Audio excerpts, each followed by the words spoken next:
पहले 14 दिन बीत जाना यानी 2 हफ्ते बीत जाना, बातचीत ढंग से ना हो पाना, ईरान का दूसरी वार्ता में शामिल ना होना और उसके बाद सीज फायर के लिए छटपटाना, ये सारी चीजों ने पहले ही ट्रंप की फजीहत करा दी है। अब ऐसे में एक बार फिर से ऐलान किया ट्रंप की तरफ से किया गया कि हम अनिश्चित काल के लिए ईरान के साथ सीज फायर कर रहे हैं। युद्ध तो इन्होंने शुरू किया था और अगले ऐसे में ईरान ने लगा दी लताड़ के, मैं अगर सही शब्दों में लात मार दी इनके ऑफर को। इसके बाद छटपटाया हुआ अमेरिका या अमेरिका के अकाउंट ट्रंप अब धमकी दे रहे हैं कि वो ईरान के तमाम बड़े नेताओं को मार देंगे। जी हां, बड़े नेताओं को मारने का खुल्लम खुल्ला ऐलान अपने सोशल ट्रुथ पर कर दिया है। इसके बाद ईरान ने जो मजम्मत की है वो तो दिखाऊंगा ही। भरी संसद में अमेरिका के राष्ट्रपति डोनाल्ड ट्रंप की इस बेवकूफी भरी बातों पर खिल्ली कैसे उड़ी, यानी संसद के अंदर सांसदों ने कैसे माखौल उड़ाया, बेइज्जत किया है डोनाल्ड ट्रंप को, वो भी देखिएगा। नमस्कार, मैं हूं प्रज्वल गौतम और आप देख रहे हैं टाइम्स एक्सप्रेस। पहले जरा ये खबर देखिए। Donald J Trump, Iran doesn't want the Strait of Hormuz closed. They want it open so they can make $500 million a day, which is therefore what they are losing if it is closed. इनके मुताबिक इनका कहना है Iran Hormuz strait को बंद नहीं करना चाहता, वे इसे खोलना चाहते हैं ताकि वे हर दिन $500 मिलियन कमा सकें।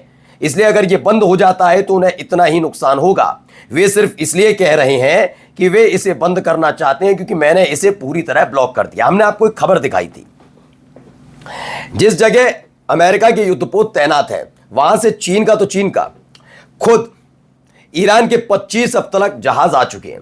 और ये नहीं कि कोई लफाजियां चल रही हैं, बाकायदा एक मैरीटाइम चार्ट होता है, उसमें हर एक शिप का डेटा होता है। शिप का नंबर क्या है, कौन से देश का शिप है, कहां जा रहा है, कितने नॉटिकल की स्पीड से जा रहा है, ये तमाम जानकारियां होती हैं। एक एक जानकारी। पहले के जमाने गए जब जानकारी नहीं मिल पाती, समुद्र में डूब गया, पता नहीं चल पा रहा, अब सारी जानकारियां मिलती है सैटेलाइट के थ्रू। तो वो जानकारियां बता रही हैं कि अब तक नाकेबंदी का ऐलान होने के बावजूद भी ईरान के 25 जहाज निकल चुके हैं और ये कह रहे हैं कि इन्होंने पूरी तरह से ब्लॉक कर रखा है नाकेबंदी। चलिए आगे पढ़ते हैं। इसलिए वे सिर्फ अपनी इज्जत बचाना चाहते हैं। हर कोई जानता है कि इस पूरे खेल में अपनी इज्जत बचाने वाला खेल कौन खेल रहा है, कौन, ठीक है ना। 4 दिन पहले लोग मेरे पास आए और कहा, सर ईरान स्ट्रेट को तुरंत खोलना चाहता है, लेकिन अगर हम ऐसा करते हैं तो ईरान के साथ कभी भी डील नहीं हो सकती जब तक कि हम उनके बाकी देश को, उनके नेताओं को भी उड़ा न दें। यह कहा जा रहा है। क्या है कि अब ये धमकी देने पर आए। पहले तो स्ट्रेट ऑफ हॉर्मुज पे डींग हाँकी, फिर आखिर में क्या कहा कि ईरान के बाकी नेताओं को उड़ाने का जिक्र किया जाता है। अब आप अंदाजा लगाइए ये आदमी किस हद तक फ्रस्ट्रेट हुआ। अभी एक दिन पहले ही हमने आपको खबर दिखाई थी जब इनके एक एक विमान, जेट, हेलीकॉप्टर्स, इनके प्लेन, इनका रडार सिस्टम, इनका ड्रोन, ये सब उड़ा दिए जा रहे थे ना, गिरा दिए जा रहे थे, ढेर हो रहे थे।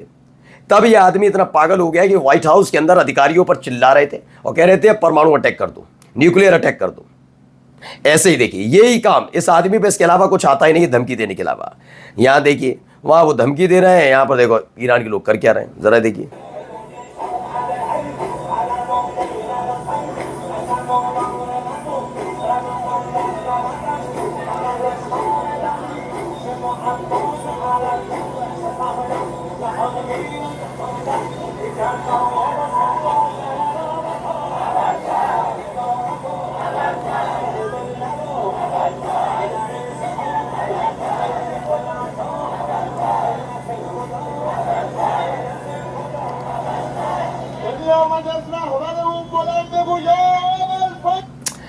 तो यहां ये कहा जा रहा है कि ईरान तो सीज फायर के लिए तैयार नहीं, लेकिन अमेरिका जबरदस्ती जैसे सीज फायर बढ़ा रहा है। उसे अमेरिका के ऐलान के बाद इसे जीत के तौर पर न केवल देखा जा रहा है बल्कि है भी जीत, क्योंकि एक तरफ ईरान ने भी ऐलान कर दिया है, Iran does not recognise ceasefire extension.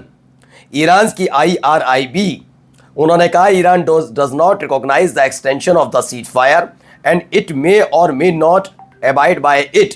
ये कह दिया गया, साफ साफ कह दिया गया है कि हम इस एक्सटेंशन को, जिसके बारे में अमेरिका बात कर रहा है, हम ना इसके बारे में जानते हैं, ना जानना चाहते हैं, ना इसे पहचान देते हैं, ना स्वीकार करते हैं। हमारे लिए ये कोई मायने नहीं रखता। हमारे लिए तो 14 दिन का ही सीज फायर था जो 8 अप्रैल से शुरू हुआ और 22 अप्रैल तक चला। इसीलिए 22 अप्रैल को जब ये खत्म हो रहा है उससे एक रात पहले ईरान में जश्न मनाया गया, अपने हथियार सार्वजनिक किए गए और एक जीत के तौर पर देखा गया। अब आइए, क्या बातचीत का कोई रास्ता बचा है? अब ईरान की तरफ से दुत्कार देखिए अलग अलग तरीके से, ना बातचीत के लिए तैयार है ईरान और ना सीज फायर के लिए, और सब तरफ से अमेरिका की हालत खराब है। जरा पहले सुनिए ये क्या कह रहे हैं।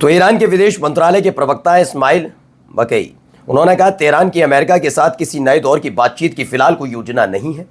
अगर अमेरिका अपनी टीम इस्लामाबाद भेजता है तो वो उनका खुद का मामला है और उनके लिए चिंता का विषय है, इससे हमारा कोई लेना देना नहीं, ये क्लियर कर दिया।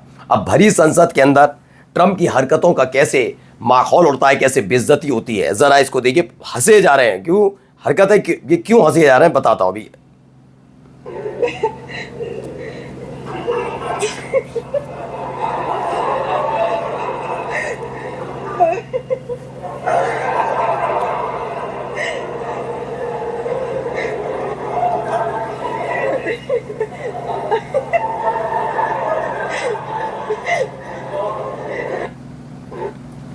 तो देखिए लिखा भी है इस पर, watch Danish parliament laughs at Trump's Nobel demand over Greenland control.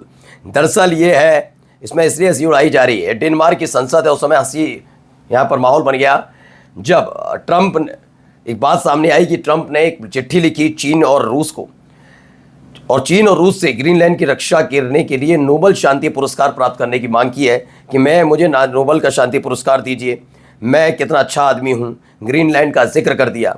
अब देखिए, यूएन एक्सपर्ट्स ने यूरोपीय संघ से इजराइल के साथ ट्रेड डील खत्म करने की अपील की है।